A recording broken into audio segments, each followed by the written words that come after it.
मृत्यू लोकांमध्ये 3 जन्म आहे. एक तुमचा माझा जन्म आहे, एक साधूचा जन्म आणि एक देवाचा जन्म. उद्या चंपाषष्ठी आहे. चंपाषष्ठीच्या निमित्तानं, रामनवमीच्या निमित्तानं, हनुमान जयंतीच्या निमित्तानं मत्स्य कूर्म वराह वामन जनार्दन गोविंद पुंडरीकाक्ष माधव मधुसूदन पद्मनाभ सहस्राक्ष वनमाली हलायुध गोवर्धन ऋषिकेश वैकुंठ पुरुषोत्तम विश्वरूप वासुदेव राम नारायण हरी असे नावातच येतात. एवढे जे देवाचे नाव आहेत हे सगळे अवतार झालेले अवतार. मग भगवानही जन्माला येतो या देशात, साधू पण जन्माला येतो आणि आपणही जन्माला येतो. ऐका, देवाचा जन्म झाल्यानंतर देवाचं उद्दिष्ट आहे, तो कशासाठी आहे? मल्हारी मार्तंड भानाबाईला न्यायला चंदनपूरला येतो, पण कशासाठी येतो, काय येतो? देवाच्या जन्माला उद्दिष्ट आहे. तरुणांना ऐका, साधूच्या जन्माला उद्दिष्ट आहे आणि तुमच्या माझ्या जन्मालाही उद्दिष्ट आहे. आणखी सोप्या भाषेत, देवाला उद्योग आहे, साधूलाही उद्योग आहे आणि तुम्हाला मलाही उद्योग आहे. आणखी आपल्या ग्रामीण भाषेत, देवाला धंदा आहे, साधूला धंदा आहे, आपल्यालाही धंदा आहे. उगीच जन्म मिळालेले नाही. माणसाचा जन्म का मिळाला? माणसाचा जन्म देवे दिला देह भजना गोमटा तोया झाला फाटा बाधिकेचा.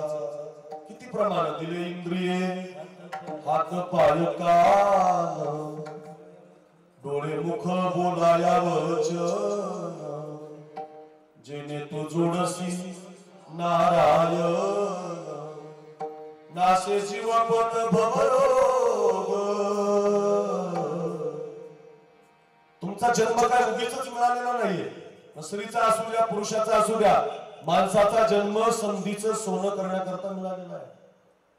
तो काय उभं टाइमपास पुढ्या खाल्ल्या दारू केली मजा केली मरून गेला याच्यासाठी नाही. मग औट हात का मानव देह अल्लाहने तुझ दिया. हे सृष्टी महाराज सांगतात. आमचे कबीर महाराज म्हणतात, औट हात का मानव देह अल्लाहने तुझ दिया. अरे खाया पिया सुसे सोया नाहक जमाना. ऐकलंय? उगीच मिळालेलं नाही. जन्म काय फुकट नाही, मजा म्हणून नाही, टाइमपास म्हणून नाही. मग जन्म नाही रे आणि तो काय परत मिळतो का? तो काय प्रयत्न करून मिळतो का? पावला हा देह काकटाळी न घडे प्राप्त होतोय, मिळत नाही.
नरदेह दुर्लभ जाणा शतवर्षाची गणना त्यामध्ये दुःख यातना तुम्ही आठवा मधुसूदना.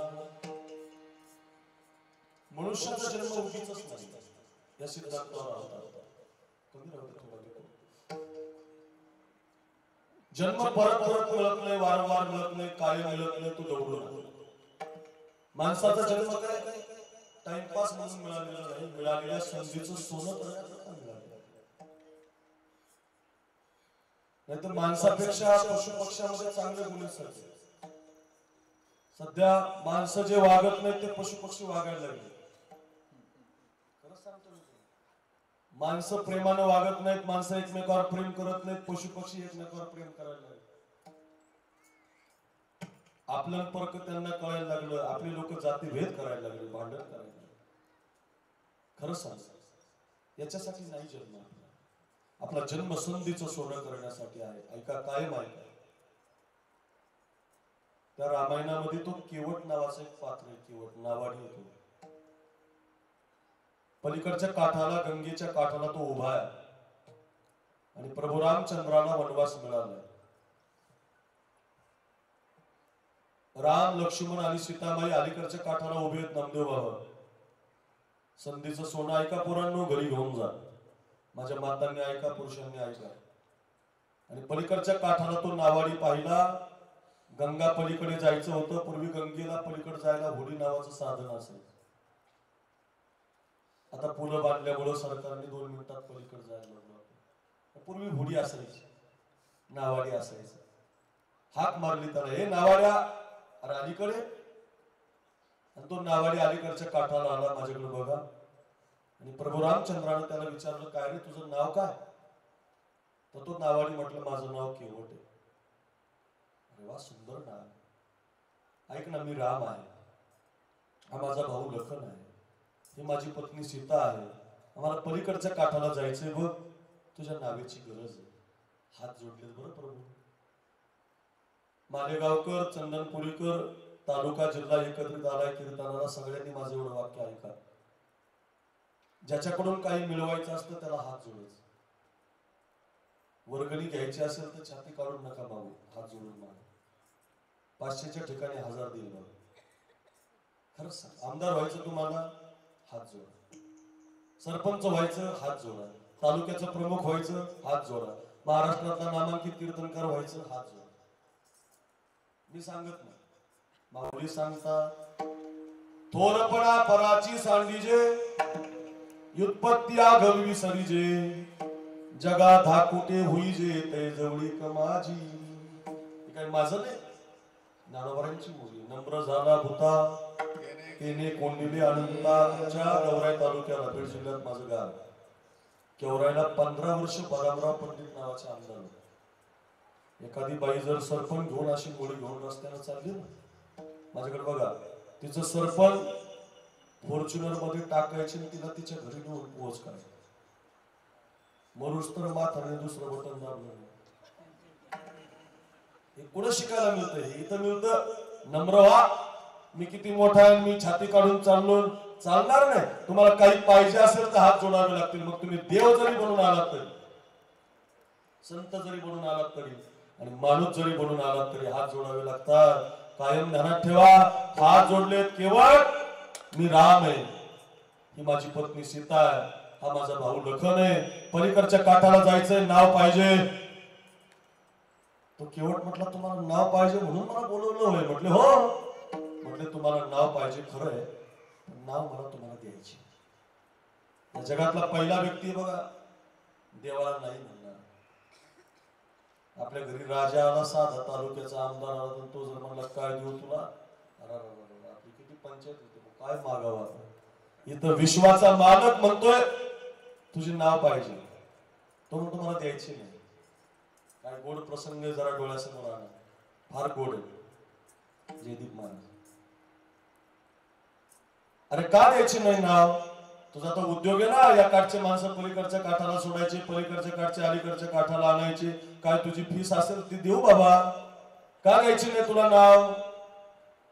नामदेव बाबा, तो केवट म्हटला नाव द्यायला काही हरकत नव्हती. म्हटलं पण ते मागच्या महिन्यात तुम्ही ते जानकी मातेच्या लग्नाला गेले जणू, जाता जाता तुमचा पाय एका दगडाला लागला त्या दगडाची बाई झाली. म्हटले हो, मागच्याच महिन्यात झाली. शिळा होती मनुष्य झाली, ज्याच्या चरणाची चाली. असे प्रमाणे शिळा होती मनुष्य झाली, थोर कीर्ती वाखाणली, लंका धन केली हनुमंत काशाने. असे प्रमाणे कोणीतरी लिहिलंय, पदी लागता दिव्य हो गेली, तुमचा पाय लागला दगडाची बाई झाली. बरोबर म्हटलं हो, तुमचा एक पाय दगडाला लागला तर दगडाची बाई झाली. माझे नाव लाकडाची,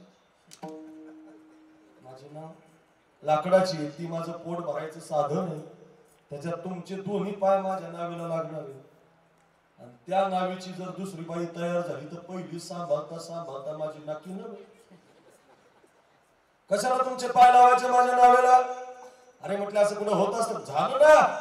म्हटलं मग एक काम करावं लागेल. म्हटले तुमच्या पायानं दगडाची बाई झाली नव्हती प्रभू, तुमच्या पायाच्या मातीनं झाली होती. मग माझ्या घरातून एक पात्र आणावं लागेल, त्या पात्रामध्ये तुमचे दोन्ही पाय मांडावे लागतील. माझी बायको तुमच्या पायात पाणी टाकेल, लक्ष देऊ नये का? मी तुमचा पाय असा मातीच्या वेळेला धुवून काढेल आणि मग नावेत पाय मांडायला हरकत नाही. आणि म्हटले पात्र, त्याला ती काठवट आणली. काठवट आता ही काठवट आहे आताचे MH 15, MH 16, MH 20, MH 25, MH 35, MH 38 पर्यंतच्याला नाही कळायचं. MH 90, MH 85 जुन्या जुन्या म्हाताऱ्या, डोक्यावर पदर घेणाऱ्या, कपाळावर कुंकू लावणाऱ्या, नाकात नथनीवाल्या, ज्यांनी पदर, त्यांना ती काठवट भाकरी करायला असायची. बरोबर आहे भाकरी कर. आता पूर्वी गुगलवर म्हणायची काठवट जात. आता ते चित्रामध्ये येणार उखळ. आता कशाचं राहिलं ते? अरे आता पराती आल्या, स्टील आलं, आता तर काय नवीन आता चपातीची मशीन आली. काही दिवसांनी माणूस कोण तयार होणंच याची मशीन येणार, जेवणच निघणारच येते, काय त्याच्यात बदल नाही. मला मी कशासाठी सांगतो तुम्हाला, काठवट राहिली नाही. ती काठवट भाकरी करायला असायची. आजी होती ना, आहे ना अजून, येतो भाकरी खायला येतो ऐका ऐका, भाकरी करायला काठवट असायची नामदेव. ती काठवट आणली त्यानं माझ्याकडे बघा, फार सुंदर आहे. माणसाचा जन्म का मिळाला, माणसाच्या जन्मात संधीचं सोनं कसं झालं. काठवट आणली, काठवटीमध्ये प्रभू रामचंद्राचा उजवा पाय मांडला. इकडे बघा 2-4 ठिकाणी पातळ फाटलेली केवटाची बायको पाणी भरून घेऊन आली. ती पाणी ओतायची, केवट पाय धुवून काढायचा, उजवा पाय धुवून झाला, डावा पात्रात आला. डाव्याला पाणी सुरू झालं, डावा धुवून झाला. आता नावेकडे निघायचं. तेवढ्यात तो केवट म्हटलं तिकडं कुठं निघाले, उजव्याला माती लागली म्हणा. उजवा पात्रात आला की डावा खाली जायचा, डाव्याला माती लागायची. डावा पात्रात आला की उजवा खाली जायचा, उजव्याला माती लागायची. असा अर्धा तास पाय धुण्याचा कार्यक्रम चालला. आणि त्या लक्ष्मणाला राग आला. ते लक्ष्मण म्हटले केवट, अरे कुठपर्यंत पाय धुतो, एक पाय खाली जाणार आहे, त्याला माती लागणार आहे. तो म्हटलं तुम्ही बोलू नका, तुमचं काम नाही, आम्ही दोघं पाहून घेऊ. तुम्ही मधात कोण बोलणार आहे, आमचं चाललंय ना. म्हटलं काय? राम म्हटलं थांब थांब, बोलू नकोस. काय रे राजा, एक पाय खाली जाणार येणार आहे, केवट माती. तो म्हटलं मग आपली बोलीच तशी आहे, तुमच्या पायाची माती माझ्या लाकडाच्या नावेला लागली तर तिचं दुसरी बाई तयार होईल ना. म्हटले मग आता एक काम करा. म्हटले एक पाय असा पात्रामध्ये ठेवा आणि एक पाय असा हातात ठेवा, माती लागू देऊ नका. बघा जरा आता माझ्याकडे एका पायाला आता उभं राहायचं, मग माझा स्टोर चालला. एका पायावर उभं राहता येत, ज्याला पाय दिले त्याला उभं राहता येत नसतं. एका पायावर उभं राहणं शक्य नाही. 2-3 मिनिटं आपलं माईक धरून मी उभा राहू शकतो. तसं प्रभू रामचंद्राचा एका पायावरती उभं राहिल्यामुळं तोल गेला. तोल माझ्याकडे बघा, एका पायावरती उभं राहिल्यामुळं तोल गेला. तोल बरं का. आणि तोल गेल्यामुळं आता मी माईक धरला असा तर 2 मिनिटं मला उभं राहता आलं. पण आता मी माईक सोडला तर मी हलायला लागलो. बरोबर, माझा तोल चालला. माझ्याकडे बघा, तसा प्रभू रामचंद्राचा तोल गेल्यामुळं झालं काय, धरण्यासाठीचा आसरा, काहीतरी पकडण्यासाठीचा आसरा म्हणून प्रभू रामचंद्रानं त्या केवटाच्याच डोक्याचा आसरा घेतला. आता नीट ऐका, ज्याचा हात डोक्यावरती पडावा म्हणून तुम्ही रोज भंडार लावता, जे जेकार करता, एवढा मोठा सप्ताह करता, महाराष्ट्रातले नामांकित कीर्तनकार आणता, काय सुंदर सौंदर्य, काय सप्ताह. मालेगाव तालुक्यात नाही एवढा मोठा कार्यक्रम करता, पैसे खर्च करता, अजून काय डोक्यावर हात पडला नाही तुमच्या नाही आमच्या. तो हात सहजच केवटाच्या डोक्यावरती पडला. शिवाळे सर बघा, हातही डोक्यावरती पडला नामदेव बाबा, पायही धुवून घेतले आणि त्यानं नावेमध्ये बसवलं. प्रभूला निघाली नाव. पलीकडचा काठ जवळ आला आणि पलीकडचा काठ जसा जवळ आला तसा केवट जोरात जोरात हसायला लागला. तो हसणाऱ्या केवटाला प्रभूला विचारलं, का रे केवट, आम्ही आमच्या अंगावर वलकर आली म्हणून हसतो की काय, आमचं राज्य गेलं म्हणून हसतो की काय, झालं काय? तो केवट म्हटला, प्रभू तुम्हाला फसवलं म्हटलं मी आज. काय फसवलं आम्हाला? म्हटलं देवा सांगू नाराज नाही होणार ना माझ्यावर? कशाची बाई, कशाचं दगड, कशाचं पान, कशाचं काय म्हटलं. म्हणजे इंद्राने असतो नावाचं पातक केलं होतं. गौतम ऋषीने आईलेला श्राप दिला होता, दगड होशील. त्यांची बाई दगड झाली होती. तिने उशाप मागितला होता, प्रभू रामचंद्राचा अवतार होईल, त्यांचा पाय तुला लागेल, तू पुन्हा बाई होशील. असं तिच्या जीवनात घडलं होतं. तुमच्या पायाच्या मातीनं माझ्या लाकडाच्या नावेचं काय होणार? अरे म्हटलं तू तर आमचा अर्धा तास घेतला, बायकोला पाय धरला, पोरांना पाय धरला, एका पायावर उभं केलं, आणि आता म्हणतो काही नव्हतं. केवटाचं उत्तर ऐका पोरांनो. केवट म्हणतो, प्रभू तुम्ही माझ्या दरवाजात नाव मागायला आले. तुम्ही नावा तयार करणारे, नावाने तयार करणारे, विश्वाचा चालक, विश्वाचा मालक, माझ्यासारख्या नावाड्याला तयार करणारा प्रभू माझ्या दरवाजात नाव मागायला आला. ही माझ्या जीवनातली संधी होती, संधी. आणि तुम्हाला फसवून तुमचे पाय धुवून घेतले, हे मी केलेलं संधीचं सोनं आहे. कायम ध्यानात ठेवा, चंदनपुरीचा सप्ताह संधी आहे, याच्यातली पंगत संधीचं सोनं आहे. कीर्तनाचं सौजन्य संधीचं सोनं आहे. चटई उचलणं संधीचं सोनं आहे. पकवाजाला कलिक आणून देणं संधीचं सोनं आहे. भजन करणं संधीचं सोनं आहे. एक विचारानं माळी कुंभी धनगर मंडपात बसणं संधीचं सोनं आहे. माणसाचा जन्म वायाला घालू नका, परत परत मिळत नाही. संधीचं सोनं करण्यामध्ये घालवा. कायम ध्यानात ठेवा. बरं उदाहरण माझं हे, माणसाचा जन्म उगीच मिळत नाही गड्या, तो वायाला घालू नका, संधीचं सोनं करा. चला, असा जन्म देवाचा आहे महाराज. जसं आपलं आहे ना नामदेव बाबा, तसं देवाचं.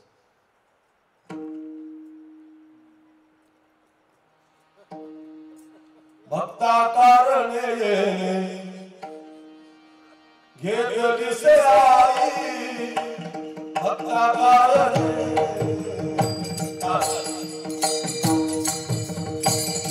भक्ता कारणे घेतली से आई, भक्ता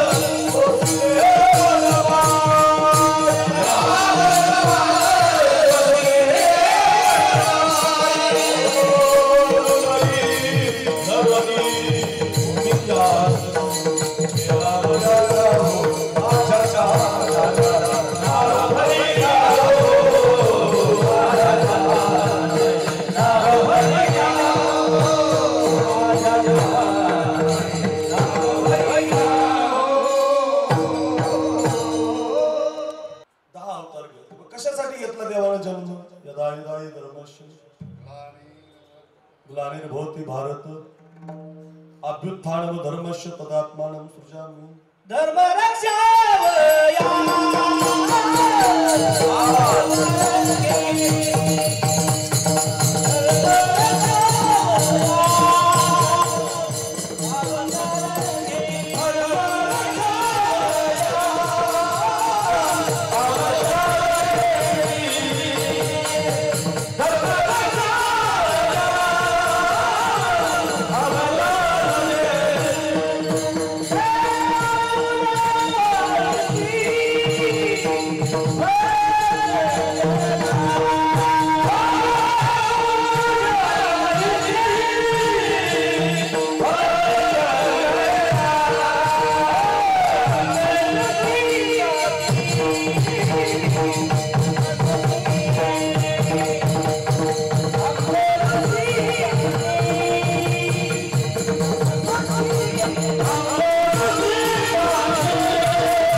आपुल्या पाळीशी भक्त जना. दुसरं काही कारणच नाही, फक्त भक्ताचं रक्षण कर. त्या धर्मराजाला द्यूत खेळण्याचं ज्ञान नव्हतं. द्यूत म्हणजे जुगार, जुगार म्हणजे आत्ताचे पत्ते. तुमच्याकडे आहेत का पत्ते? आहेत? अरे मालेगाव रम्मी खेलोना महाराज आहे का? रम्मी खेलोना महाराज मोबाईलवरच आले पत्ते आता. अरे रे रे, इतक्या पोरांना नाद लागला त्या रम्मीचा. ते पोरांना नका रे, तुमच्या पाया पडतो. रम्मी खेळून 15 लाख गेले एका मित्राचे माझे. ती ढबरी बाई जाहिरात करायला 1 कोटी रुपये जिंकला. अशी हंडी पाहिजे पाहिजे कमाले. असे 1 कोटी जर मोबाईलवर आले असते, कशाला लोक कामाला गेले असते? माणसं कामाला कशाला मी फिरत बसलो असतो? 1 कोटी आलं नामदेव बाबा, कशाला 1000 किलोमीटर 500 किलोमीटर जाय घाटातून जाय त्या घाटात कोणी केलं असते? असे मिळत नसतात पोरांना 1-1 कोटी. खरंच सांगतो, जरा थोडस पत्ते जुगार व्यसन करू नका. मी रोज कीर्तनात सांगतो, ही जी माता आहे ना, माता जेवढी लग्न झालेली माता येते, या मल्हारी मार्तंडाला दुसरं काही मागत नाही. ऐका बरं पोरांनो, तुमच्यासाठी सांगतो, ही सगळी माता, खरंच सांगतो यांच्या मनातलं, या देवाला दुसरं काही मागत नाही, एकच ना. कपाळाचं कुंकू माझ्या जन्माला जाऊ दे, एवढंच मागते बरं. कपाळाचं कुंकू माझ्या जन्माला जाऊ दे, आयुष्याचा जोडीदार व्यसनमुक्त होऊ दे, व्यसनमुक्त होऊ दे, आयुष्याचा जोडीदार.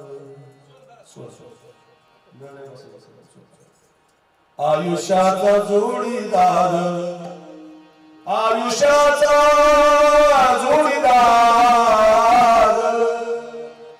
माझ्या नवऱ्याला दारू चालू नाही, माझ्या पोराला पुडी खाऊ नये, माझा पोरगा निर्व्यसनी असावा, माझा पोरगा नामदेव महाराजासारखा असावा, माझा पोरगा रात्रीच्या कीर्तनकारासारखा असावा, माझा पोरगा वादक असावा, माझा पोरगा असा मस्त जगणारा असावा, त्याने कोणती पुडी खाऊ, याच्यासाठीच प्रयत्नशील आहे.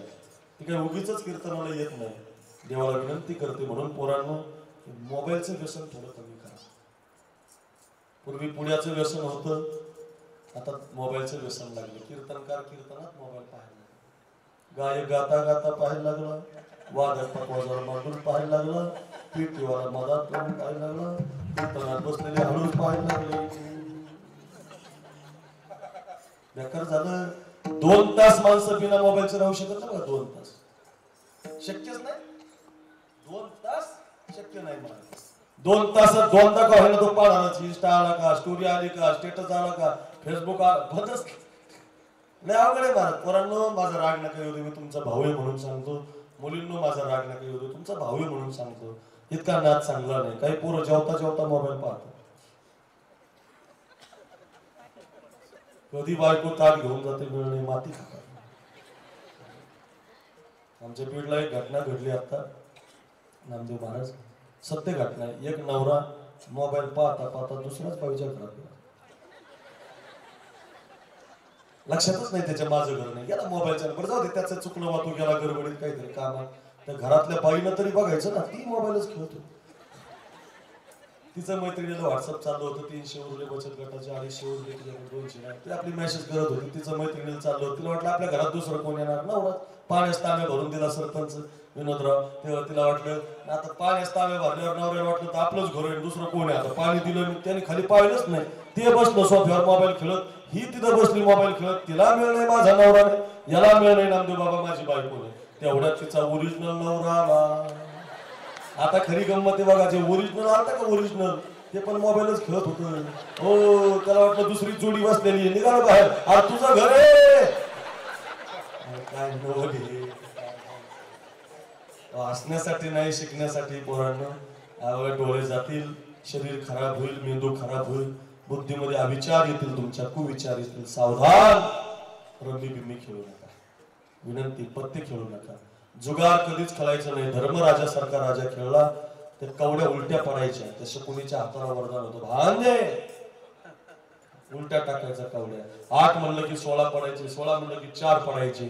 डाव काय असं 10 रुपयानं 20 रुपयानं नव्हता. इंद्रप्रस्थ मांडलं नामदेव बाबा व धर्मराज इंद्रप्रस्थ हरला. स्वतःला मांडलं, स्वतः हरला. अर्जुन मांडला, अर्जुन हरला. भीम मांडला, भीम हरला. नकुल मांडला, नकुल हरला. सहदेव मांडला, सहदेव हरला. हो, संपत्ती मांडली, इस्टेट मांडली, शेती मांडली, जवळच सगळं हरत गेला. आता एकही वस्तू डावावरती मांडायला राहिली नाही. एकही वस्तू त्याच्यावरती मांडायला राहिली नाही.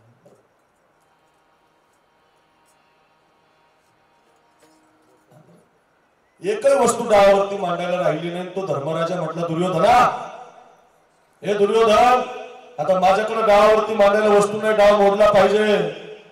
तो दुर्योधन, एक वस्तू राहिली दादा, सगळा हरला, तू एक वस्तू राहिली, आता काय राहिलंय? द्रौपदी राहिली. द्रौपदी, इतका वाईट डाव आहे. धर्मराजासारख्या खरं बोलणाऱ्या राजानं आपल्या स्वतःच्या बायकोला डावावरती मांडलं. आपले काय खेळू नका बोला. धर्मराजानं दुतावर डावावरती मांडलं बायकोला. जे घडायला नको होतं ते घडलं. ऐका, आतापर्यंत दासी, आतापर्यंत वहिनी, आतापर्यंत मालकीन असणारी ती द्रौपदी दासी झाली. डाव उलटा पडला. आवाज दिला दुःशासन, आपण जिंकलोय तिला डावात. आंधळ्याची पोरं म्हटली होती, आणा तिला दरबारात, घेऊन या तिला दरबारात, करा तिचं वस्त्रहरण, करा तिची इज्जत, घाला तिची आबरू, घेऊन या तिला दरबारात. एकाची मानवर होत नाही महाराज. डावामध्ये हरले जयदीप बाबा. आवाज दिला जातो द्रौपदी. आजपर्यंत वहिनी म्हणून येणारा आवाज द्रौपदी म्हणून कस काय आला? पायऱ्या उतरताना ती द्रौपदी म्हणते, भाऊजी मी तुमची कोण आहे? तुम्ही माझे कोण आहात? काय भाषा वापरताय तुम्ही? अरे म्हटले, होतीच बघ वहिनी, आता नाही राहिली. काय झालंय आता? दरबारात बोलवलंय. नाही नाही भाऊजी, मला दरबारात नेणं महापाप आहे. मी एक रजस्वला नारी आहे, एक पात्री नारी आहे, विटाळातीत नारी आहे, मला दरबारात नेणं महापाप आहे. अरे चाल बोलावलंय, येत नाही म्हणून दुःशासनानं हाताला हात लावला. जे घडायला नको होतं ते घडत गेलं. ओढत ओढत घेऊन निघाला. ज्या दरबारात द्रौपदी आली ना, धर्मराजाकडे पाहते, मान खाली जाते. भीष्माचार्याकडे पाहते, मान खाली जाते. कृपाचार्याकडे जाते, मान खाली जाते. सगळ्या ऋषी मुनी सगळ्यांकडे पाहते, एकाची मान वर होत नाही. लक्षात येतं द्रौपदीच्या की आता मला इथं वाचवणार कोणी नाही. तेवढ्यात आवाज देते, ती वर पाहते, पुन्हा एकदा म्हणते, बघा कृपाचार्य, भीष्माचार्य, ओ आचार्य. तेवढ्यात तो दुःशासनाला आवाज येतो, दुःशासन, ओढा तिची साडी, घाला तिची इज्जत. साडीला हात घातला जातो. मायबाप ऐका, हात वर करते, कोठे गुंतलासी द्वारकेच्या. हात वर करून म्हणतो, वेळ का ससया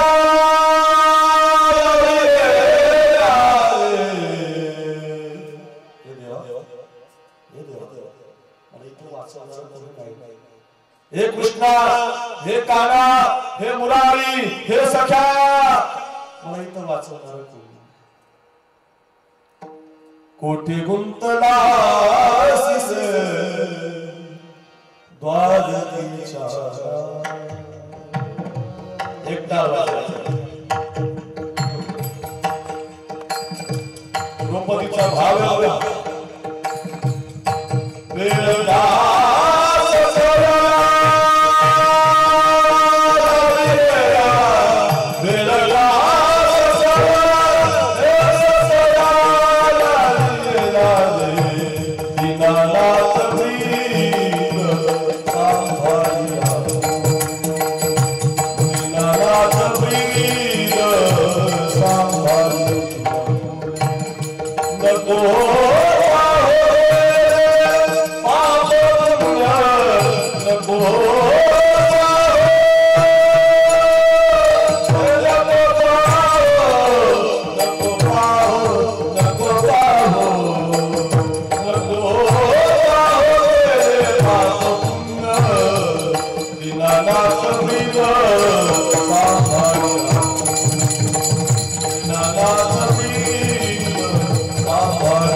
आवाज देते, येईला तुम्हाला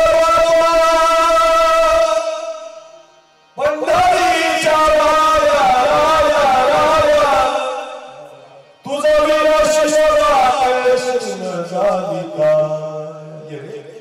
हे कृष्णा धावरे धावरे दादा मला वाचवणार कोणी नाही. द्रौपदीच्या साडीला हात घातलाय. ऐका देवाचा उद्योग, ऐका देवाचा धंदा, ऐका देवाचं उद्दिष्ट, ऐका का जन्माला आला भगवान. एवढा धावला भगवान, एवढ्या स्पीडने धावला. त्वरा झाली गरुडा टाकी रे मागी. गरुडाला सुद्धा मागं टाकलं नामदेव बाबा. आणि दरबारात आल्यावर पाहिलं तर द्रौपदीची साडी ओढतोय दुःशासन. द्रौपदी मला आवाज देते, साडी संपत आली. आता काय केलं माहितीये का, साड्याने पुरवल्या. अय चंदनपुरी ऐका, साड्याने पुरवल्या, देवच साडी झाला. नीट ऐका, कौरवी पांचाळी सभे माझी आणली, वस्त्रहरणे वस्त्रे पेशी झाली. साड्या पुरवल्या, साड्या. दुःशासन साडी ओढायचा, देव साडी बनायचा. दुःशासन साडी ओढायचा, देव साडी बनायचा. दुःशासन साडी ओढायचा, देव साडी बनायचा. 1 तास झालं साडी संपणच ना. 2 तास झालं सगळ्या कौरवानं ओढली. ओढून ओढून कौरव दमले, खाली पडले, पण साडी काही संपत नाही. दरबार विचार करायला लागला, साडी बीच नारी है, नारी ही साडी है, साडी बीच नारी है.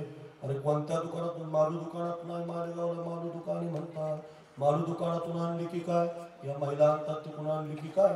मालेगावातून आणली. कशी संपत नाही साडी. सगळ्या साड्या बांधल्या आणली. सगळ्यांनी ओढली, सगळ्यांनी. विनोदराव सरपंच ऐका, गावकरी ऐका, चंदनपुरी सगळ्यांनी ओढली. पण भगवान साडी बनला का? भक्ता कारणे घेतली से आई, भक्ता राखे पायापाशी, दुर्जनाशी संवाद. धावत येतो, त्याचा जन्म त्याच्यासाठी. बरं का, मी तुम्हाला माणसाचा जन्म सांगितला संधीचं सोनं करायला, उदाहरण दिलं केवटाचं. मी तुम्हाला देवाचा जन्म सांगितला, धर्मरक्षण करतो, अवतार धारण करतो, भक्ताचं रक्षण करतो. उदाहरण दिलं द्रौपदीचं, 10:15 वाजले. महाराज कळलं आम्हाला, माणसाचाही उद्योग कळाला, काय केलं पाहिजे. देवाचाही उद्योग कळाला, कळलं. संत जन्माला येतात मृत्यू लोकात. ज्ञानेश्वर महाराजांच्या रूपानं, तुकाराम महाराजांच्या रूपानं, गोरोबा काकांच्या रूपानं, ऐका हजारो संत, नस्तर बाबांच्या रूपानं, बंकर स्वामींच्या रूपानं, जोग महाराजांच्या रूपानं, हे सगळे संत येतात. त्यांचा नेमका काय उद्योग?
गोड चाल.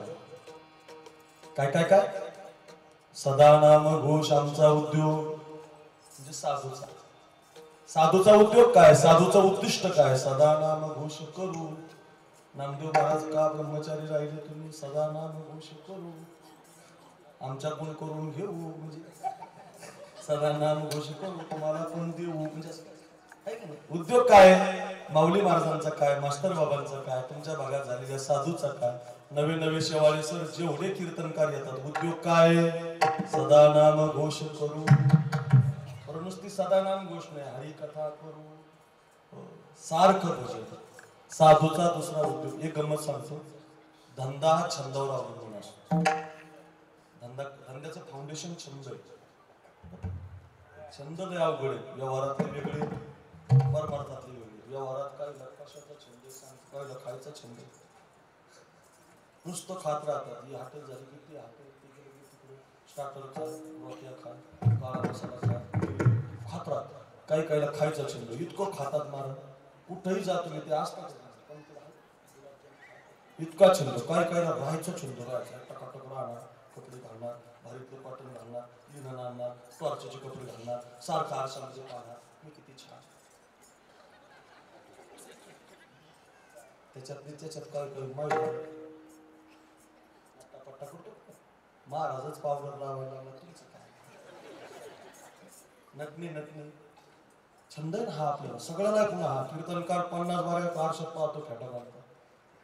इकडून कोर आली का, बरोबर आली का, मदत आलं का, सटकलं का, वर गेले का, कसं काय झालं. पण एक सांगू, इतका छंद आहे माणसाला नटण्याचा, पण एक दिवस हे नटणं निघून जातं. एक दिवस हे सौंदर्य निघून जातं. कायम ध्यानात ठेवा. काही माणसं फोटो काढतात महाराज. मी पाहिलं गार्डन मध्ये जाणार, चकाट फोटो पोच देणार, बायकोच्या गळ्यात हात घालणार, तिने जवळ देणार, सारखं तिच्याकडे काय फोटो काढतात महाराज. आणि पुन्हा नुसते फोटो नाही काढत बाबा, ते फोटो असे हॉलमध्ये लावतात. हॉलमध्ये इकडून फोटो त्या फोटो लावतात. आणि माथारा झाला का त्याच्याकडे पाहतो, काय होतास तू, काय झालास. फोटो पण पाहून जात ना महाराज. खरंच सांगतो, लक्षात ठेवा. माटी के पुतले तुझे कितना अभिमान.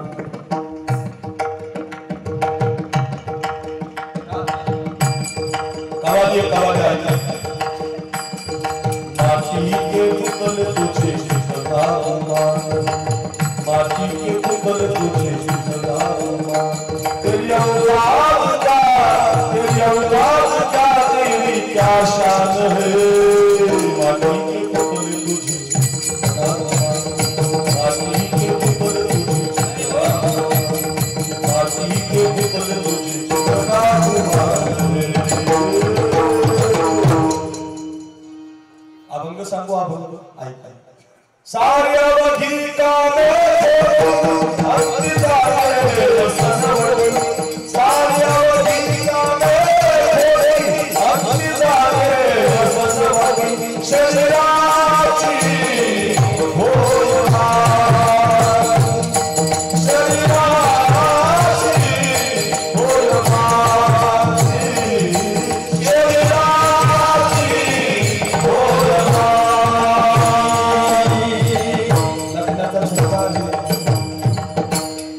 अखंड भजन. आपल्याला छंद कोणते, व्यवहारातले नटण्याचा छंद, राहण्याचा छंद, काहीला 2-4 गमण्याचा खायचा छंद, काहीला फिरायचा छंद, काहीला बाईला दागिने आवडतात, काहीला तुझी खपत नाही. म्हणजे वेगळंच आहे. कोणाचा छंद किंवा कोणाचा छंद, हा कोणाचा काय, कोणाचं काय. प्रत्येकाचा छंद भिन्न भिन्न आहे. मान व्यवहारातले प्रत्येकाचे भिन्न. काहीला पकवाच वाजायला आवडतं, काहीला व्यवहारात परमार्थात लोक राहिलो, काहीला दातीन दाणा आवडतो, काहीला तिरकट पत्ता आवडतो, काहीला काहीला चाली आवडतात, काहीला गोड चाली, काहीला पेटी आवडते, काहीला सोड धरलेला आवडतो, काहीला विनोद आवडतो, काहीला चिंतन आवडतो, काहीला अभंग आवडतो, काहीला कविता आवडतात, काहीला मायबाप आवडतात, काहीला ते काय आवडतं सांगताच येत नाही मला. ज्याची त्याची आवड भिन्न भिन्न आहे. कारण प्रत्येक छंदाचा माणूस छंदावर फार महत्वाचं. तुकाराम महाराज म्हटले, कोणाचा काय छंद असेल पण आमचा छंद या नामाचा घेतला असेल. आमचा छंदच भजन आहे. गोविंद गोविंद म्हणा लागल्या छंद, किंवा माझ्या मनाला तो छंद, माझ्या मनाला छंद. नित्य गोविंद गोविंद बघा, नित्य गोविंद गोविंद माझ्या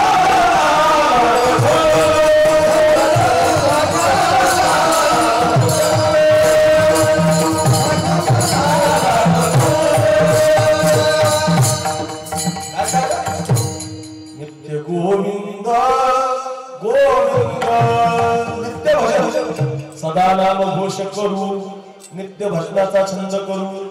त्या राजस्थान मध्ये एक मीराबाई नावाची मुलगी जन्माला आली. पूर्ण ऐका माझं. माहितीये मीराबाई? मीराबाई माहितीये? माझं आपल्या मालेगावची नाही, चंदनपुरीची नाही, राजस्थान मध्ये जन्माला आली. इतकी सुंदर होती दिसायला, इतकी छान. नामदेव बाबा चालता चालता जर तिचा हात एखाद्या सुकलेल्या फुलाला लागला त्या मीराबाईचा तर फुलच उमलायचं. पान जर खाल्लं तिनं तर तिच्या गळ्यात दिसायचं. आपल्या बायकासारखी नाही डांबरी कापडी काळी बिंदू आपली लय भारी ती कावला करून चालली भिताला अशी नाही. एक डोळा एक नाकी धरबी द्या इतकी छान होती. मातांना ऐका माझ्या.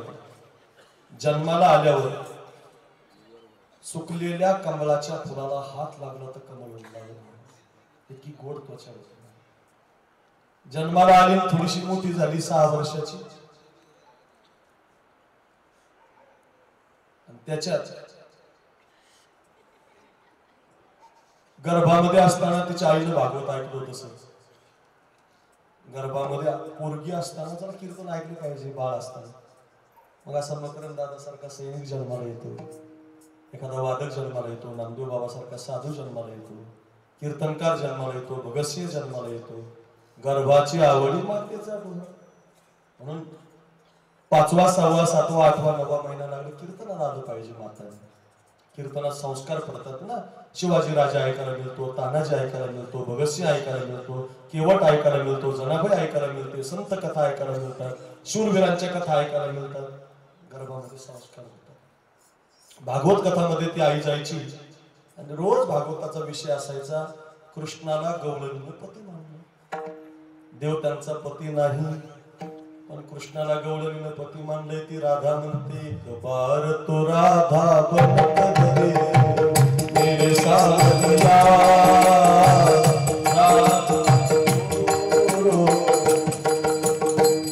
काय म्हणते तो राधा बनत मेरे साथिया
पट्टराणी बळी वरिले सावळे परब्रह्म सारखं भागवतात विषय येतो. कृष्णाला पती मानलंय. विसरल्या कामधंदा सासू सासऱ्याची नाही मर्यादा. आता बोलतंय कानया रे जग जेठी देई भेटी एक वेळा काय मोकलीले वही याती कुळ माझे याती कुळ माझे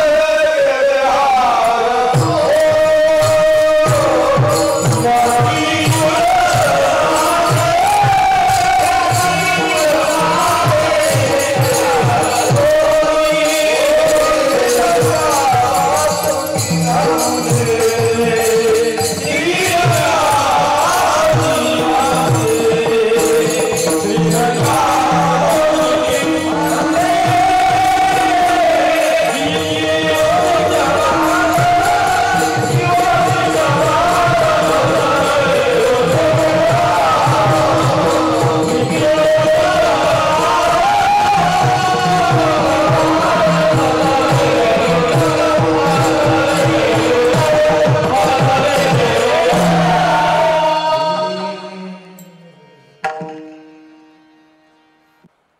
अशा कथा ऐकून काही चाली ऐकून आमचे वेळे लोक काही म्हणते चांगले चांगले भजनी म्हणते राधे चल माझ्या गावाला जाऊन सर्व गोकुळ फिरू राधा फिरणारी नाही राधा फिरणारी नाही तिला काही एक जणांना मला कीर्तनात प्रमाण दिलं कीर्तनात जयदीप महाराज राधा रंगार दिसते छान तिच्या वेणीला गोंडे दोन नवीनलाचे बायको लाव ना घरी गोंडे घरी राधाशी गोंडे लावणारी का राधे राधे ये श्याम सुंदरा राधे राधे ये श्याम सुंदरा कोण आहे महाराज नातं जोडलेलं ऐकलं कोणी ऐकलं 6 वर्षाच्या मीराबाई एक लग्नाची वरात पूर्वी तुमच्याकडे लग्नाची वराती निघायच्या लग्नाची मिरवणूक परण्या अजून निघतो घोड्यावर नवरदेव घोड्यावर येत होता नवरी तिकून येत होती आणि त्या मीराबाईनं ती नवरदेव नवरी पाहिली आणि आपल्या आईच्या बरोबर ती चालली होती महाराजाशी हातामध्ये एक पूजेची थाली होती आणि ती चालली होती आईला धरून राजाची मुलगी होती श्रीमंत राजा होता एका मुख्यमंत्र्याची मुलगी आताच्या काळातली आणि तिने आईला विचारलं हे काय चाललंय हे काय हे क्या आहे तिच्या आईने सांगितलं तो दुल्हा आहे तो नवरदेव आहे ती त्याची नवरी आहे तो त्या नवरीचा दुल्हा तर ती मीराबाई म्हटली माझा दुल्हा कोण मग आहे लहान मुली असतात ना विचारच असतात प्रश्न असतात छोटीशी बाळ असतात ना चौथीला तिसरीला पहिलीला आपण तिला म्हणतो तुझं लग्न करायचं करते ना तीच थोडी मोठी झाली की असते तशी लहान होती आईला विचारलं तिला माझा दुल्हा कोण आहे आईच्या त्या थालीमध्ये कृष्णाची मूर्ती होती नामदेव बाबा छंदासाठी सांगतो पहिलं चरण कळेल अभंगाचं फार गोड आहे आणि ती कृष्णाची मूर्ती घेतली गड्या मालेगावकर चंदनपुरीच्या माझ्या प्रत्येक आईने ऐका एवढी कथा आणि ती मूर्ती घेऊन घरी आली खरंच दुल्हा मानायला लागली त्या कृष्णाला नाव घालायची त्याला स्नान घालायचे त्याला गुलाबाचा हार मोगऱ्याचा हार जाईचा हार जुईचा हार बनवायचे हा माझा नवरा आहे हा माझा नवरा आहे हा माझा पती आहे हा माझा नवरा आहे एवढंच म्हणायचं लहान होती ना लहान सगळं घर कौतुक करायचं एखादा पोरगा लहान ना टाळ वाजायला लागला बघा ना आमचा पोरगा व्यासपीठावर गेला टाळ वाजवतो एखादा पोरगा आमच्या आप्पा माझा संस्थेत शिकायला असला चांगलं वाजायला लागला नामदेव बाबाकडे गेला श्लोक म्हणायला लागला धर्मक्षेत्र कुरुक्षेत्र जय जीव शुद्ध वा वा काय पोरगा तयार झाला काय पोरगा पकड वाजवतो असं लहानपणी कौतुक करतात तसंच झालं सगळे जण त्या मीराबाईचं कौतुक करायला लागले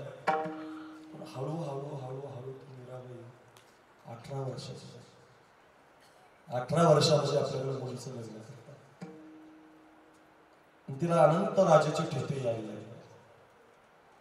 राजा तिला म्हणायचा का मीरा उद्या तुला पाहायला नवरदेव येणार आहे ती म्हणायची अहो मला कसला नवरदेव आणता ते काय माझा नवरदेव माझ्या घरात आहे कृष्ण ते काय माझी मूर्ती माझा नवरा आहे ते काय तो काना माझा पती आहे आता मात्र अवघड झालं तेने केला असे माझा अंगीकार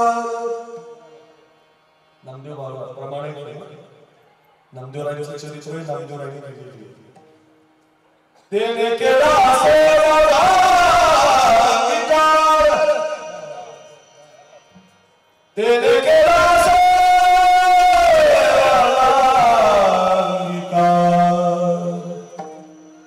तेने केला असे माझा अंगीकार तेने केला असे माझा अंगीकार नका तुझ्यावर पाहता मला नवरा नको माझं लग्न करू नका आता लोक पागल झाले लोक कहे मीरा भैरे बारी आप उलटा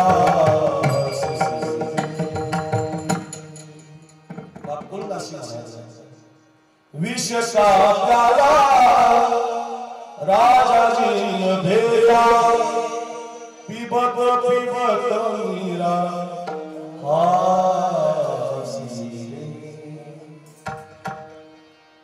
विषाचा प्याला पिलो पण नाता नाही सोडलं हा माझा नवरा आहे ही मूर्ती माझा पती आहे घरातून काढून दिला तिला ऐका हो चंदनपुरीकर घरी घेऊन जा एवढ्या वर्षाची पहिला दिवस सफल होईल कुणी म्हणावं आमचं जीवन अखंड नाम घोषाचं आहे कुणी म्हणावं आमचा छंद हरिभजनाचा आहे कुणी म्हणावं आणि गोविंद गोविंद भजनाचा छंद लावलाय.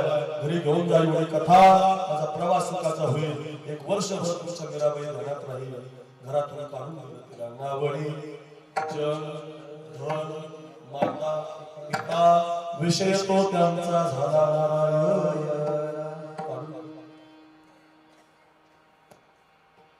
काढून दिल्यावर तुम्हाला असं वाटलं का मग तिने नातं सोडलं. आता तर लई घट्ट केलं मला. आता स्वतंत्र महलामध्ये मूर्ती मांडली. पायामध्ये घुंगर, हातामध्ये विणा, गळ्यामध्ये चिपल्या घेतल्या. हरी गुण गावत नाचून, हरी गुण गावत नाचून, हरी गुण गावत नाचून, हरी गुण गावत नाचून, नाचून नाचून हरी गुण गावत नाचून, हरी गुण गावत नाचून, हरी गुण गावत नाचून, हरी गुण गावत नाचून. अपने मंदिर में बैठ बैठ गीता भागवत राजू हे हरि गुण राजू के हरि गुण राजू के हरि गुण राजू के हरि गुण राजू के हरि गुण राजू के हरि गुण राजू के हरि गुण राजू के हरि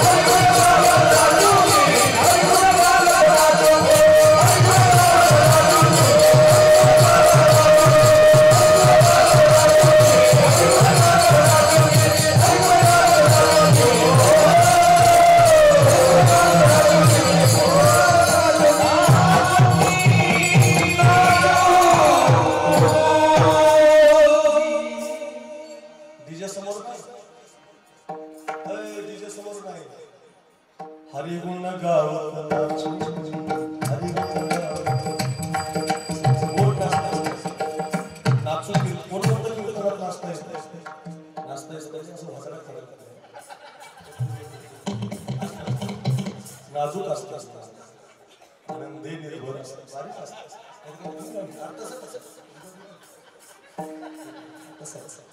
आनंदी निर्भर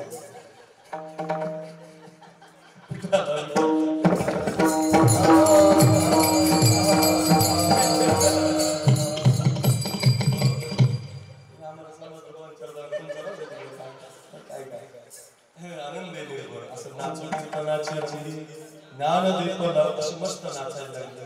भजनामध्ये तर दिन जायचे सारखं म्हणायची, वेगवेगळ्या रागात भजन म्हणायची, सारखं देवाला वाटवायची. पण काय झालं, कितीही भजन करणारा असता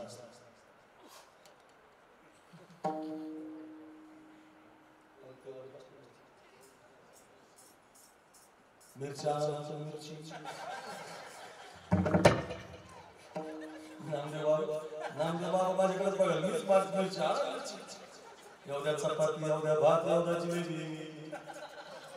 आजच्या पंक्तीचा अर्थ ना खायला मागतो ना पोट, देवानं पोटच दिलं बघा खायला दिलं.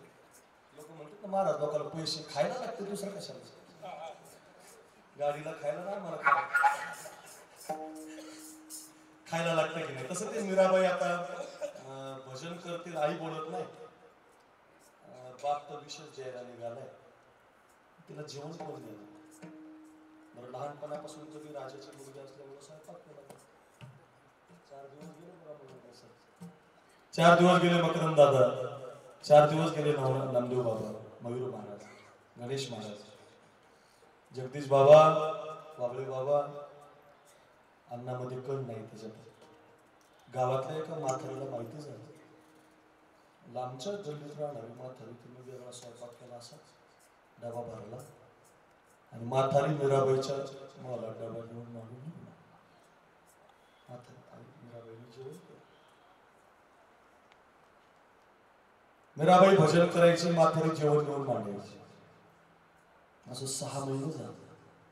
6 महिन्याने मीराबाईने विचार केला, मला तर आई बोलत नाही, बहिणी बोलत नाही, राजा जवळ करत नाही, घर मला शिव्या देते, मला तर पापी म्हणतात, माझ्याकडे पाहिलं तर लोक असं म्हणतात, मी तर देवाशी लग्न केलंय, मी तर देवाचा छंद घेतलाय, मग आता मला जेवण कोण आणतं. एक दिवस भजन करता करता पाहिलं तर गावातली कोणीतरी एक आजी जेवण आणून देते. म्हातारीची मीराबाईची घट्ट मैत्री झाली. म्हातारी म्हटली, मला तुमची सेवा करू द्या, तुमच्या सेवेमध्ये मला योगदान देऊ द्या. म्हातारी जेवण आणून द्यायला लागली. बघा चंदनपुरीकर मीराबाई भजन करायला लागल्या. परमार्थातला प्रयत्न मीराबाई करते आणि परमार्थाला योगदान म्हातारी देते. मस्त भजन चालू होतं. बाबा एक दिवस असं झालं, काहीतरी कामाच्या निमित्तानं म्हातारीला परगावाला जावं लागलं आणि आपल्या एकुलता एक मुलाला सांगितलं तिनं, राजा ते समोरचा जो महल आहे ना, त्या महलामध्ये आज जेवणाचा डबा नेऊन मांडायचा. पोरगा 25 वर्षाचा होता, लग्न करायचं होतं. मनासारखी मुलगी मिळत नव्हती, आवडत नव्हती. बरेच दिवसाच्या मुली पाहत होत्या, पण त्याला पसंत पडत नव्हतं. आईनं सांगितलेलं काम म्हणून डबा घेतला आणि मीराबाईच्या महलामध्ये गेला. माझ्याकडे बघा बरं चंदनपुरी, फार गोड्या. आणि मीराबाईच्या महलामध्ये डबा मांडताना अचानक समोर मीराबाई दिसले. तर कृष्ण स्वरूप झालेला तिचा चेहरा, भगवंताच्या भक्तीमध्ये रंगलेली ती इतकी सुंदर मीराबाई पाहिली. डबा ठेवायचा विसरला, सारखं मीराबाईकडेच पाहायला लागला. बापरे, काय मुलगी आहे, काय सौंदर्य. मला जशी मुलगी पाहिजे होती तशी आज मिळाली. लग्न करेल तर हिच्याशीच करेल. डबा ठेवून होणार. बरा एक उद्योग. आता लग्न कुणाबरोबर करायची इच्छा झाली. जी आई मीराबाईला गपचिप जेवण देते तिच्याशी. संध्याकाळी घरी आला, आई आई आई आई, सकाळी ज्या महलामध्ये तुम्हाला पाठवलं होतं तिथं जी मुलगी नाचते गाते ना, मला तिच्याशी लग्न करायचं आहे. माझं लग्न तिच्याशी झालं पाहिजे. आणि जर आई माझं लग्न झालं नाही ना, मी तुला उद्या जिवंत दिसणार नाही. नाही म्हटली, बाई काय सुचलं मला, मी डबा घेऊन पाठवलं, बरी भाकरी खात होतो घरी. आता किती कुठानं सांग. ती पोरगी तर कृष्णाशी लग्न झालं नव्हते, तिनं देवाशी लग्न केलंय, जोगन झाली, साधू झाली. पोरगा असं काय करते. आईनं मारायला सुरुवात केली. नाही रे, नाही आई, लग्न करेल तर त्या मीराबाईशी करेल. नामदेव बाबा, म्हातारी संध्याकाळचा डबा घेऊन आली. म्हातारीच्या डोळ्याचे आसून मीराबाईनं ओळखले. संत त्याला म्हणतात, माऊलीला तुमचा चेहरा ओळखला होता म्हणून तुम्हाला इथं माऊली संस्थान सुरू केलं. मास्तर बाबा खायदेकर यांनी चेहरा ओळखला होता म्हणून तर तुमच्या भागातला परमार्थ चांगला झाला. जोग महाराजांनी आमच्या सगळ्या वारकऱ्याचा चेहरा ओळखला होता म्हणून तर आम्हाला संस्थेत कीर्तन अभ्यास करायला मिळाला. तुमच्या समोर आम्ही कीर्तन करतोय. चेहरा ओळखता आला पाहिजे की नाही, त्याला साधू म्हणतात. जाशी अपंगिता नाही त्याशी धरी जो हृदयी, दया करणे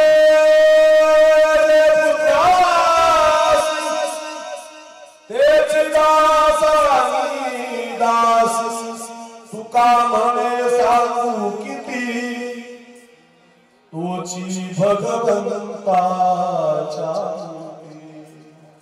जे का रंजले गांजले दास हरे तो आपुले, तोची साधू ओळखा देव तेची गाथा, तोची साधू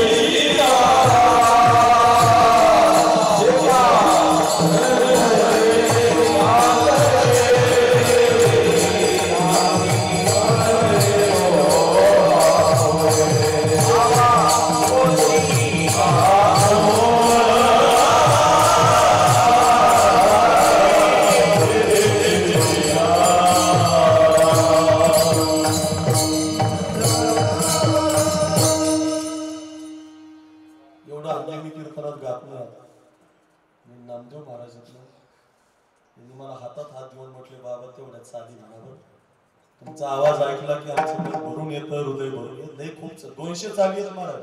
युट्यूबला अकबर महाराज साखरे नाव टाका, खूप कीर्तन आहेत, 1000 कीर्तन आहेत बघा, 1000. हो, शिवा नाव्याची आहेत, तानाजीची आहेत, मोरारबाजीची आहेत, खूप आहेत जे महाराष्ट्रात कोणी सांगितलं नाही ते साखरे महाराज सांगतो. फार तरणे बाण पोरं प्रेम करतात, सगळ्यांनी ऐका ऐका. असं झालं. मीराबाई म्हटलं काय गो आजी, का रडताय तुम्ही, काय झालं रडायला? माझा राग नाही येणार ना म्हटलं मीराबाई. अजिबात नाही, काय झालं? काही नाही म्हटले, माझा पोरगा काल जेवणाचा डबा घेऊन आला आणि त्यानं तुम्हाला नाचताना गाताना पाहिलं. तेव्हापासून माझा पोरगा तुमच्या प्रेमात पडला. एकच शब्द म्हणतो, लग्न करेल तर मीराबाईशी, लग्न करेल तर मीराबाईशी, लग्न करेल तर मीराबाईशी. कसं सांगू मी त्याला, तुम्ही कृष्णाशी लग्न केलंय, तुमचं लग्न देवाशी झालंय, तुम्हाला छंद भजनाचा लागलाय. ऐकत नाही हो, आत्महत्या करण्याची धमकी देतो. असं एक काम करा म्हटलं, तुमच्या मुलाला माझ्याशी लग्न करायचं नाही. हो त्या म्हटले, पाठवून मी करते लग्न, म्हातारीने गुरुच माझ्या मुलाला. हो हो, फक्त माझी एक आठ म्हटली, त्याला सांगते. आई घरी आली, आपली पाहुणा 11 वाजता.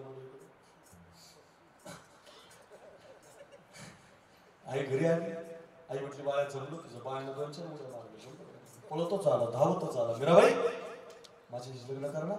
100% नक्की, फिक्स. कधी करणार? 6 महिने कर. 6 महिने? हो. काय करायचं 6 महिने? एक आठ म्हटली, 6 महिन्यानं लग्न करणार, पण 6 महिने घरी जायचं. मग गावातल्या कृष्णाच्या मंदिरात मुक्काम करायचं. आणखी पायात घुंगरं बांधायचे, गळ्यात विना घ्यायचा, हातामध्ये चिपल्या घ्यायच्या, त्या कृष्ण परमात्म्याच्या डोळ्यात डोळे घालायचे आणि 6 महिने नाचून भजन करायचं. 7व्या महिन्यात मी लग्न करायला तयार. मारायची नाही, नदीत उडीत मारायची नाही, आत्महत्या जीवन ठेवून आमचं करायची गरज नाही. शिर कापा, हात कापा असलं प्रेम नाही. मग भजन करायचं. वा वा. लग्नाच्या अपेक्षेनं शेवाळे सर हातामध्ये चिपल्या घेतल्या, गळ्यामध्ये विना घेतला, नामदेव बाबा पायामध्ये घुंगरं बांधले. सरपंच ऐका तरुणांनो, एवढा गोड सप्ताह आमच्या विनोदरावांनी आग्रहपूर्वक आणले तर जरा घरी घेऊन जा. आणि पोरगा मीराबाईच्या लग्नाच्या अपेक्षेनं देवाच्या डोळे डोळे घालून नाचायचा. जय जय राधा रमण हरी बोल, जय जय राधा रमण हरी बोल. पहिला दिवस आहे, पहिला दिवस. सगळ्यांनी हात वर करा, करा करा करा, करा माता करा, करा हात, लंबे लंबे हात, लंबे बडे हात. वाटेराव, चंदनपुरी मल्हारी मार्तंड, खुशबू सोंडारी मार्तंड, आगारी मातेची कृपा होईल. ऐका रे, ऐका ऐका, बाळसाहेबांची कृपा होईल. पहिल्या दिवशी एवढं घोर भजन.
जय जय राधा रमण हरि बोल, जय जय राधा,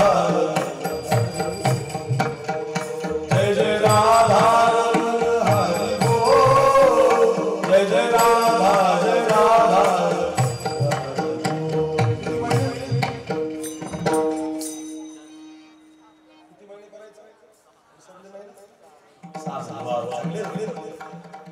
मायने करायचं होतं 3 महिने निघून गेले लवकर जाता 3 महिने निघून गेले लक्ष द्या आणि 3 महिने गेल्यावर मीराबाईने मोठा लग्नाचा हार घेतला लक्ष द्या नवरी झाल्या मीराबाई हारण लावली लावता हे बोलून खरं बोल लावता लावता हारण लावली लावत जाऊ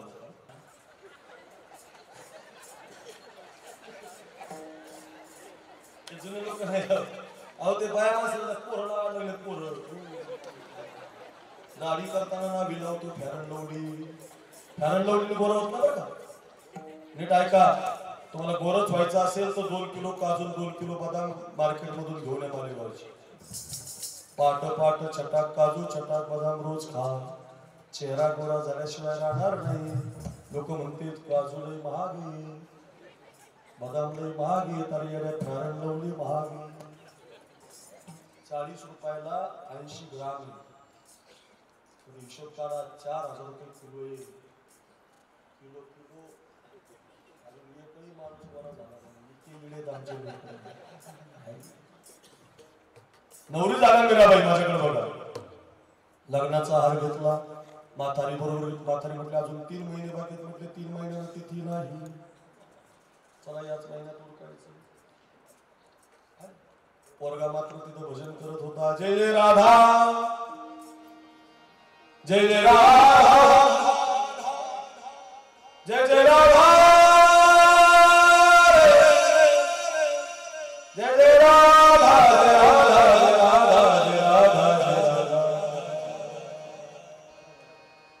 स्वर्ग वाटतो की नाही स्वर्ग जय जय राधा राधा राधा राधा राधा जय जय राधा हे राधा हे राधा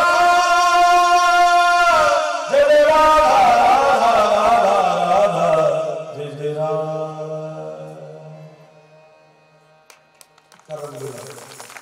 किती महिने झाले 3 महिने मीराबाईनं खांद्याला हात लावला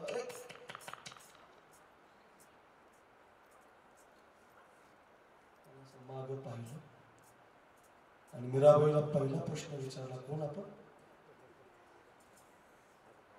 मीराबाई म्हटलं पागलीस की काय अरे वेडायस की काय मी नवरी ना तुला माझ्याशी लग्न करायचं ना हार आणलाय ना पोरगा म्हटलं असलं काही पण म्हणू नका माझं लग्न समोरच्या त्या मूर्तीशी कधीच झालं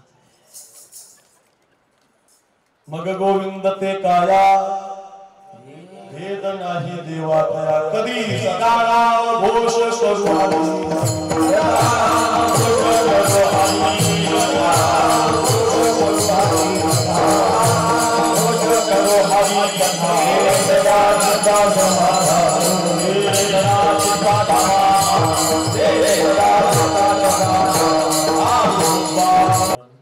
आपल्या देशावर सगळ्यात जास्त उपकार सध्या आहेत ते जवानाचे आणि महाराष्ट्रामध्ये आकरून महाराज साखरे असं नाव तुम्ही युट्यूबला टाकलं तर माझी सगळ्यात जास्त कीर्तन जवानावरचे असतात मी रोज 5 मिनिटं सांगतो पोरांना आपल्यासाठी ही मुलं आहेत ना छातीवर गोळ्या जाळण्यासाठी तिथे उभी आहेत त्यांच्या आठवण काढत जावं त्यांच्यासाठी एखादा दिवाळीचा दिवा लावत जा मल्हारी मार्तंडाला मुजरा करताना येळकोट जे मल्हार म्हणताना त्या जवानाची आठवण काढत जा बघा बघा 15 दिवसाची सुट्टी या मकरंद दादाला झालं 15 दिवस निघून गेले ना कधी छातीवर गोळी जाईल आणि कधी तरणा बाण पोरगा या देशाचा एका बापाचा पोरगा एका पतीचा नवरा एक मुलाचा बाप कधी निघून जाईल सांगता येत नाही चौदार बसा दोन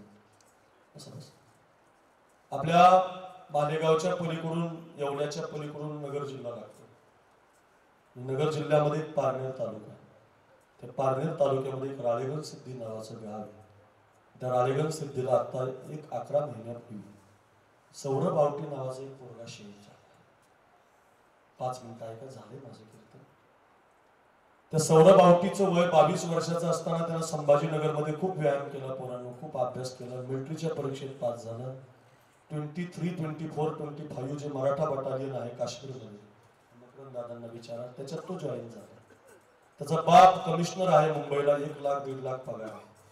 आई पण नोकरीला आहे. 2 लाख रुपये घरामध्ये महिना येणारं घर आहे बघा. चंदनपुरीच्या माझ्या मातांना ऐका. पण पोरगा म्हटला नाही की मी माझ्या बापाला पगार आहे, माझ्या आईला पगार आहे, मी कशाला जाऊ, मला तर जमीन नाही.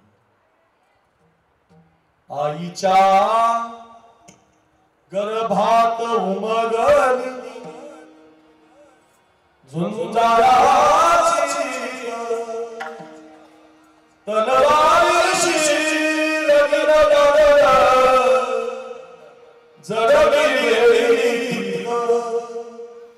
लाख ससवटे झुंज गेलं अशी शहारी छातीवर गोळ्या खूपच मारतात. सगळा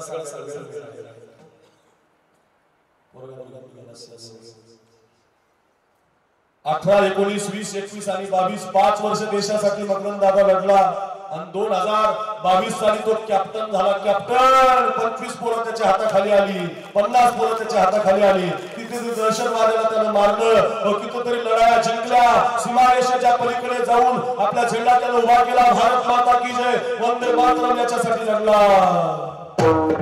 आता कॅप्टन झाल्यावर सियाचीन मध्ये त्याची गेल्या वर्षी ड्युटी लागली होती. या महिन्यात सियाचीन मध्ये खूप बर्फ पडतो. 03, 02 असं तापमान असतं. आपल्याला थोडीशी थंडी पडली तर अर्धे लोक कीर्तनाला येत. 2-4 लगी घेऊन महाराज बसतो, झोपतो. एवढ्या बर्फामध्ये तो पोरगा आपल्या मातेचं रक्षण करतो. त्याची आठवण करत जा. खरंच सांगतो माता, खरंच सांगतो बाबा, त्याची आठवण करत जा. खूप उपकार आहेत रे. साखरे महाराज फिरतोय, थाटात कीर्तन करतोय. सीमेवरचा जवान बाजूला झाला, कीर्तन करू शकत नाही. मल्हारी मार्तंडाची चंपाषष्ठी भरते, यात्रा भरते. अरे तो जर बाजूला झाला तर यात्रा भरणार नाही. अरे आपण कथा करू शकत नाही, सत्य करू शकत नाही, आपली गाडी चालू शकत नाही. तो जर बाजूला झाला तर त्याची आठवण काढत जा. त्यांना भेटलं तर मानाचा मुजरा करत जा. असा एखादा जवान जर दिसला ना तर त्याला सल्यूट करत जा. फार आनंद होतो त्याला की मी या देशासाठी उभा आहे. आणखी बळ मिळतं त्याला. अरे छातीवर गोळ्या गेला तरी चालतील, पण माझा देश सुखी राहिला पाहिजे, माझी माती सुखी राहिली पाहिजे, माझा चंदनपुरी भाग, माझा मालेगाव सुखी राहिला पाहिजे. याच्यासाठी तो पोरगा आपल्यासाठी लढतो ना रे. कॅप्टन झालेला पोराची ड्युटी लागली. जोरात वाजा. ऐका, कॅप्टन झालेल्या पोराची ड्युटी सियाचीनला लागली होती. आणि एक दिवस एक दहशतवाद्याचा हल्ला झाला आणि आपले जवान खाली सरकले. आपले पडलेले झेंडे त्यांनी उभे केले. भारत माता की जय म्हणून झेंड्याला वंदन केलं. आणि परत येत असताना इतका बर्फ ढासा, त्या बर्फामध्ये आपले बरेचसे जवान अडकले. काही पोरांना त्या सैनिकांना, त्या कॅप्टनने वर ओढायला सुरुवात केली. मित्राला वाचत होता. बरेच जण काही वर आले. असं करता करता अचानक नामदेव महाराज, अचानक तो कॅप्टन सौरभावती बर्फाच्या खदानीत पडला. कॅप्टन पडले. वाचवण्याचा प्रयत्न केला. भरपूर बर्फ पडत गेला. इतकी निसर्गाची अवकृपा झाली. ही सत्य घटना. इतका बर्फ पडला, खांद्यापर्यंत बर्फ आला, डोक्यापर्यंत बर्फ आला. श्वासोश्वास पडला त्या पोराचा. वयाच्या 27व्या वर्षी राजबंडा पोरगाच्या एकदम राजबंडा मुजरा करून देशाच्या मातीसाठी निघून गेला. ऐका, 5 दिवस त्याची बॉडी सापडली नाही. 5 दिवस बर्फामध्येच बॉडी राहिली. महाराज, ज्या दिवशी बॉडी सापडली ना त्याची, एखाद्या रसवंतीवर जशी आपण बर्फाची लादी पाहतो ना, तसं त्याचं शरीर झालं होतं. गोठून गेलं होतं रे, गोठून. ज्या वेळेला बर्फातून त्याचे हात बाजूला काढत होते, पाय बाजूला काढत होते, त्या कॅप्टनचा ते शरीर बाजूला काढताना अचानक हात कापावा लागला, अर्धी छाती कापावी लागली, अर्धा पाय कापावा लागला, अर्धा अंग कापावं लागलं 27 वर्षाच्या पोराचं रे. आणि अर्धीच बॉडी देशाच्या झेंड्यामध्ये गुंडाळली. आणि ती अर्धी बॉडी पुण्याच्या विमानतळावर राळेगण सिद्धीला पोहोचली. 1 लाख लोक त्याला वाटी लावायला आली होती. सौरभावती अमर रहे, सौरभावती अमर रहे, वंदे मातरम, भारत माता की जय घोषणा होत्या. आई नासा गालावून हात फिरवला. आई शेवटचं दर्शन घेताना अचानक पाहायला गेली.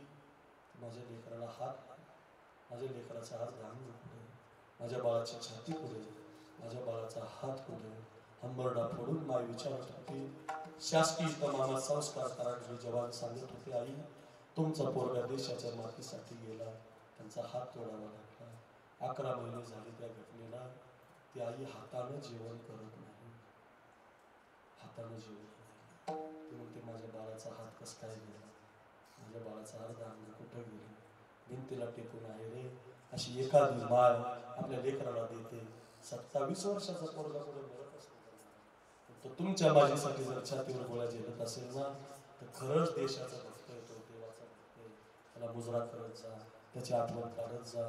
रोज एकदा तरी म्हणत जा, जय जवान जय किसान वंदे मातरम भारत माता.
जय जय जय जय जय जय जय जय जय जय जय जय जय